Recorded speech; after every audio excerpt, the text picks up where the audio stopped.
გასულ კვირას აფხაზეთის ავტონომიური რესპუბლიკის მთავრობის მორიგის ხდომა გაიმართა, რომელსაც მთავრობის თავმჯდომარის მოვალეობის შემსრულებელი ვახტანგ ყოლბაია უძღვებოდა.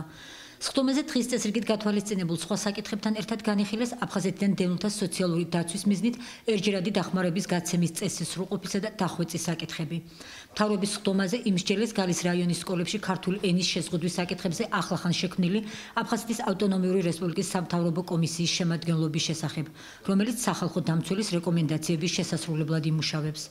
კომისია უმაღლესი საბჭოს დადგენილების საფუძველზეა შექმნილი და კონფლიქტის ზონაში მცხოვრები მასწავლებლებისა და მოსწავლეებისადმი მხარდაჭერას ითვალისწინებს. კერძოდ ის არაფორმალური განათლებისა და გაცვლითი პროგრამების მომზადებაზეც იმუშავებს.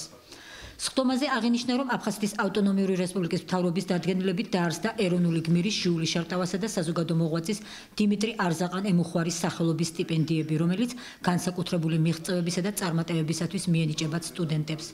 პროექტი ხელს შეუწყობს სტუდენტთა ინტელექტუალური პოტენციალის განვითარებას, მათ პროფესიონალებად ჩამოყალიბებას და ახალგაზრდებში აფხაზეთის საკითხის პოპულარიზაციას.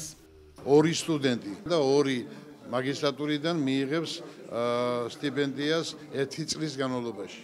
ამაზე კომისია შეიქმნება, ვის მიენიჭება, როგორ მიენიჭება. ოღონდ ერთი რამე არის, აქ არ არის განსაზღვრული მაინც და მაინც დევნილი სტუდენტები. არა. შეუძლია ყველა შემოიტანოს საქართველოს მაცხოვრებელმა სტუდენტმა. აფხაზეთთან დაკავშირებული თემები უნდა იყოს.